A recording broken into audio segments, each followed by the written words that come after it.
Another week in Star Wars Galaxy of Heroes, and a whole bunch of information has been launched, with Galactic Legend Rey and Galactic Legend Kylo's kit being released. So we're doing it in a special way this week, along with all of the stuff with COVID and all of that. We know everyone is home, relaxing, and we've had a whole day of RSG streaming. So let's go ahead and continue that with a special edition of Good and Bad done in a live stream. Hey everyone, this is Finity with Reality Skewed Gamers, and I'd like to welcome all of you here to a special edition of Good and Bad. Now, if you guys are not familiar with Good and Bad, this is the show, normally the video, where I give a thumbs up or a thumbs down to different things that have happened in the community, in the game over the past week. But with everything going on and Saturday today being kind of a big day of RSG streaming for all of you, I decided, what the hell, let's just make this a live stream of Good and Bad for the first time. Now, you might see that my setup is a little bit different. You can't kind of see it here. So I'm going to be doing things a little differently, but hopefully on the screen, it's going to be exactly the same. So let's go ahead and jump into this, and we are going to go into the first major topic of the week, and that is Galactic Legend Rey. Now, we're going to start with Galactic Legend Rey, but we did get the kit for both Galactic Legend Rey and Galactic Legend Kylo. So starting with Galactic Legend Rey, who in my opinion is the best character of the two, we are going to start out with a very clear thumbs up. Now here, I have to do this a little bit differently for you guys, so let's make sure that it updates correctly, and there we go. And now you see that it updated. So I have to do it slightly differently than I normally do it, because normally it just changes down below, but now I have to kind of futz around with it, but there you go. So this is why Galactic Legend Rey, to me, is the better of the two characters. Now, if you look overall in the kit, Galactic Legends are both going to be very powerful. They are all ability Zetas. So if you look at their basic, it's a Zeta. If you look at the special one, it's a Zeta. So these characters all need in total 6 Zetas plus the 10 ultimate ability mats that you will need for the ultimate ability. And that's going to be required through the tier completion, which we've discussed in previous weeks. But looking now at the unique 2 in particular, which is the Galactic Legend. Now, this is something that's going to be common between both Galactic Legend Rey and Galactic Legend Kylo. When we look at the Galactic Legends, we will see that they take reduced damage from health percentage damage, that they are taking massive damage instead of destroy effects, and this is a key new term here, which we'll talk about really quickly, and then they are immune to stun effects.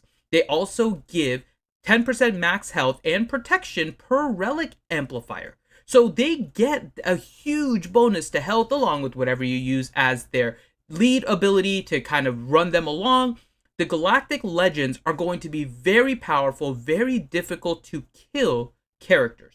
But if we look at Galactic Legend Rey, we talked about the destroy effects. And the destroy effects is a very interesting term. It is a new term that is being thrown out there that for most of us mean the effect of Nihilus. Now, Nihilus has the Annihilate. This has always seemed to be a little bit of an exception to some of the rules that have gone on with massive damage and damage to characters. Nihilus may be nerfed here a little bit when used against Galactic Legends because he no longer does destroy effects. He is going to be doing massive damage. So these Galactic Legends, with the huge amount of investment that's needed for it, and looking at Rey, I mean, we talked about it. I know I have it, so I'm a little biased, and I use her in my GAC, but Galactic Legends Rey requiring a Relict Rose Tico tells you enough that there is a huge amount that has to go into investing into characters you may not even utilize later on in order to even get one of these. The huge price amount does require a kit that may even break the meta to some extent. And if you look at this kit overall, it pretty much will break the meta. It is going to be the new meta team for sure in the arenas for those of you that can get it. Getting an easy counter against this is probably not going to be the easiest one, particularly against Rey, because Rey looks like a very defensive-oriented team. We're expecting a little bit more of a timeout type of philosophy when using Galactic Legend Rey. We'll talk about Kylo in a second. But overall, this kit is worthy of the investment that is coming in through all of the tiers of prereqs that are required for Galactic Legend Rey. And for all of that combined, that is the reason why I am giving Galactic Legend Rey a thumbs up, because it is something worthwhile for the investment that you are spending. And I see you guys in the chat, so if you guys have your own thoughts, let me know. We'll kind of look over those really quick at the end. But we're now going to jump into the next one, which is Galactic Legend Kylo. Now, while I think this is the weaker of the two, I am going to give this a thumbs up still. And here we go. We're going to go over to the side. And we're going to go over here. And there we go. Haha. Okay. So, the Galactic Legend Kylo is good. And let me start going through his kit with you guys here. So Galactic Legend Kylo has a very similar, in fact, it's exactly the same, unique 2 effect, which is the Galactic Legend. Now, this is something common amongst all of them. There are some variants between their kits, of course. Galactic Legend Rey is much more of a team-oriented character. She is helping her entire team. She has a leader ability that is really worthy of being a new leader with the meta. Galactic Legend Kylo does not have that same effect. He is truly a standalone attacker. Now, one thing I do want to point out as a little bit of a comparison is that when we look at Galactic Legend Kylo, we look at his synergies and you see that he's listed here as synergizing with only 4 characters. If we go back and we take a look at Rey, you can see right over there that she is actually synergizing with about 6 other characters, and really she can expand beyond that. They are supposed to have synergy with their individual sides of light. So Galactic Legend Rey with light side, Kylo with dark side. We're not seeing that with the synergies. However, when we look at the synergies and we look at overall what the kit looks like, the kit is very good for a standalone attacker, not as a leader of a meta. So where we typically will see in our predictions and theory crafting, which is awesome, by the way, I'm going to give another thumbs up to these 2 kits, allowing for the community to go through so much theory crafting. It has been a long time since we have really seen the community do this much theory crafting on 2 characters. The depth of these, while they are very OP kits, they are both very worthy of these kind of discussions. And looking at this kit, Galactic Legend Kylo is definitely going to be a major hitting attacker. So when we look in particular, his whole ability of his ultimate is going to be charging up based on his rest of his teammates doing their attacks. Every time they deal damage, he charges up his ultimate, and on a crit, he does even more. Theory crafting a little bit, Galactic Legend Kylo actually leads us to think a little bit more about synergies with droids, for example, which was brought up by Loki on our Wednesday night stream, where you could use a Grievous and a B1 and a B2, for example, that are constantly either assisting or moving out of turn, increasing the charge rate of this Kylo. Or someone like the Geonosian faction, where the Geonosians would be able to assist and assist and assist, and all of those different attacks are going to power up Kylo. So while we think this kit is pretty good, it is not at the same level as Rey, where Rey really comes out as a meta leader. Kylo comes off as a good meta attacker. He's going to be very difficult to kill. There's not going to be much of a difference in terms of how difficult it is to kill them. But what they do with their team, I think, is going to be drastically different. Rey is going to enhance her team. Kylo is going to take advantage of his team to make himself stronger. You're going to come about this from 2 different ways. How this ultimately shakes out, we'll have to see once we get there. But in return for all of that, I think we have come out with 2 very good Galactic Legend characters worth the investment that they are asking for. So I think CG did a pretty good job in trying to create these. Now, caveat fully on all of this. These kits better be tested. These are game-breaking kits, for sure. Even Kylo, who's a little bit worse than Rey in our opinion, is definitely a game-breaking character. His kit is just over the top. If he is broken when you release him, that'll be the worst thing you can do, because you've already increased the enthusiasm of the player base for the first time in a while. Talking about Galactic Legend Rey and Galactic Legend Kylo has really worked out well for everyone. So now it is important that they make it so that the community is really getting the product that they are buying for their investment. And don't forget, this is particularly for the whales and the Krakens. They are the ones that are going to be getting Galactic Legend Rey and Galactic Legend Kylo.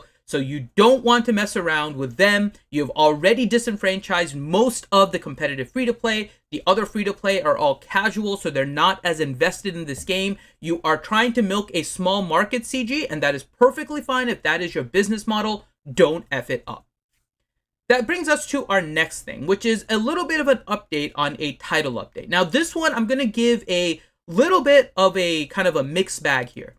We got an issue with an upcoming title update. So for this, I'm actually giving a thumbs up and a thumbs down for two different reasons. And I'm going to update it and then let you guys know exactly why. So let's give the thumbs up here and thumbs down. So why am I giving a thumbs up to begin with? The reason I'm giving a thumbs up is because this actually says an issue with the upcoming title update. If you recall, we previously had a title update that did absolutely nothing but bug fixes. Literally bug fixes. And that was a major disappointment to everybody, because that's not what the quality of a title update should be.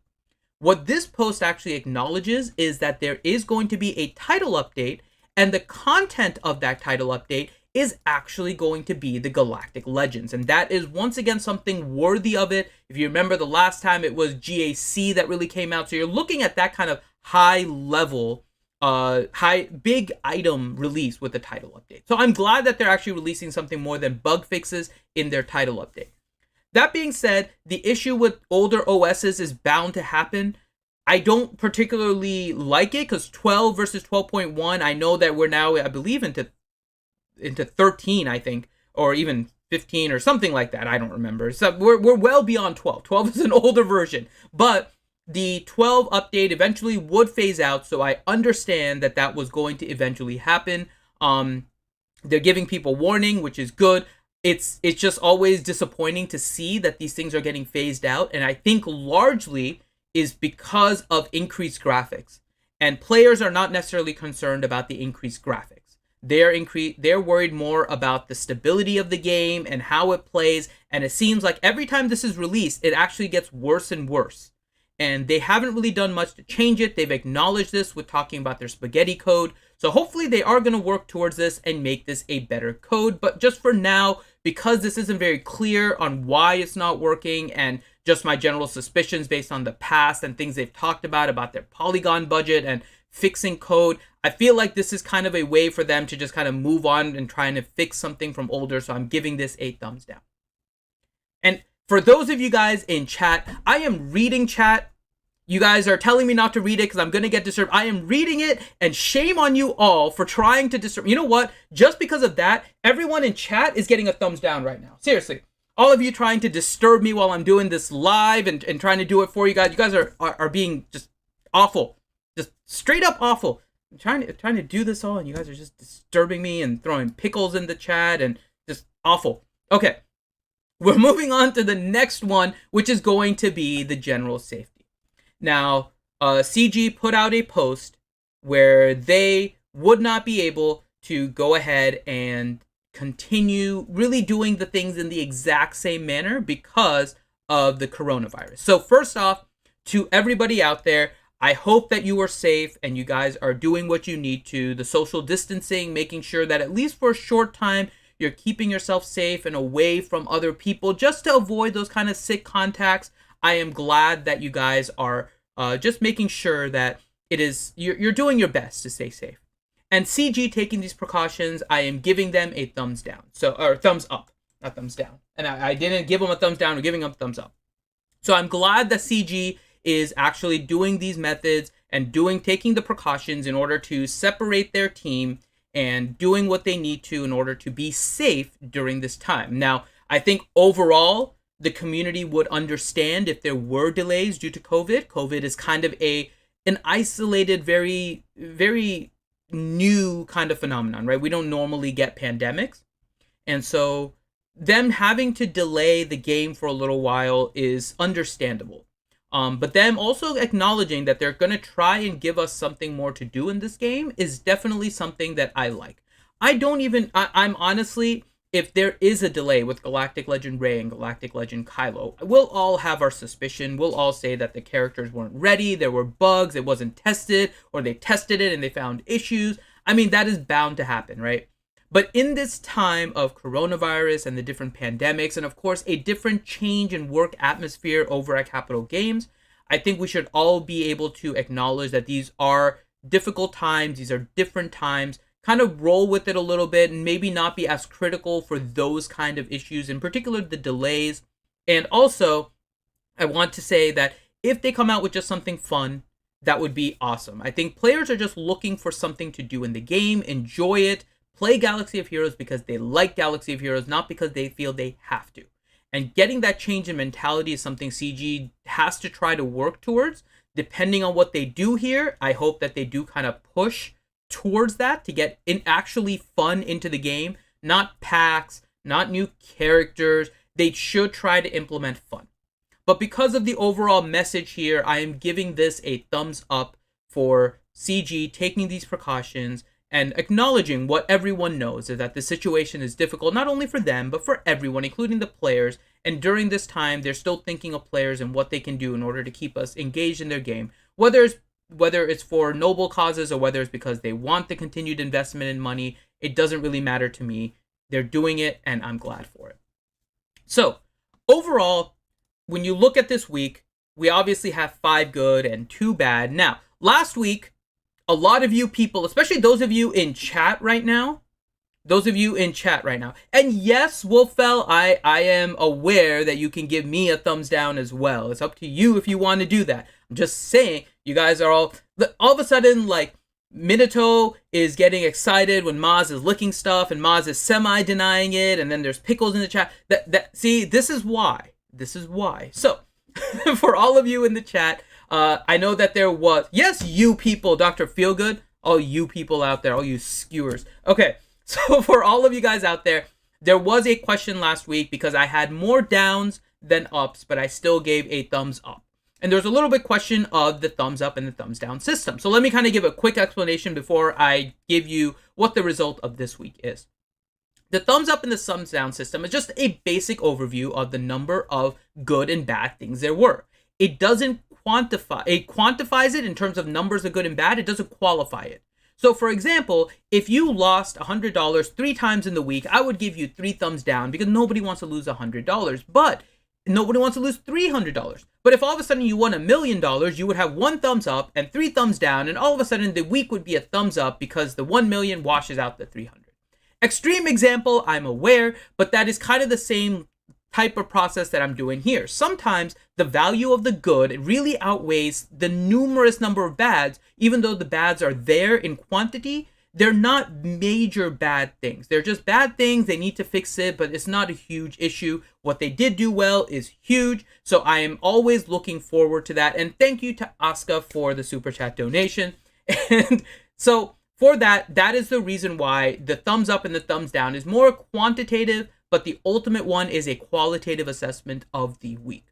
But this week, we are going to keep it simple. It is going to be in line with the thumbs up and the thumbs down. And so overall, this week is getting a thumbs up. Obviously, the biggest thing this week, again, is the Galactic Legend Rey and Galactic Legend Kylo kits. They are good kits for the value of what you are putting into the game. They still do need to be bug tested and make sure they're not released with all kinds of issues. But given the investment, these are those high-level game-breaking characters that people that are investing in it do deserve. And the amount of theory crafting going on is fantastic in the community. I love seeing that here. So overall, I am giving a thumbs up. So once again, thank you for all of you guys that are in chat. And I'm looking at your chat. And what do you guys really? I mean, yeah, I know you're going to need to gear them up. And I'm not using bad words. What big words am I using, Yuta? Qualitative and quantitative? Fine. One is a count and another is value. How about that? Does that help? That probably confuses it even more. Qualitative and quantitative makes it easier. You know, it's just, oh my God, you guys are, and you guys have been here, and thank you to all of you guys, by the way. I love joking around with you guys, and I love having you in the chat. And I'm glad that you guys are here. I know one of the things you guys have been asking are for shorter videos, so I don't want to keep this going for too much longer. I'm trying to keep these two under 20 minutes, and we're kind of right at that time base. So with that, I am Infinity with Reality Skewed Gamers. Thank you guys so much for joining me in this live session. I appreciate you guys, even in the chat, trying to distract me. That's why I love the community. If you guys would like to be a member of the community, make sure you check in the description of the YouTube video. Come to our Discord. We have a great Discord. We have a great number of people that are willing to help you if the RSG crew is not there to help you. So come by, have fun with us. We would love to have you. And once again, this is Finity with Reality Skewed Gamers, and I will see you next week for another episode of Good and Bad. Take care, guys.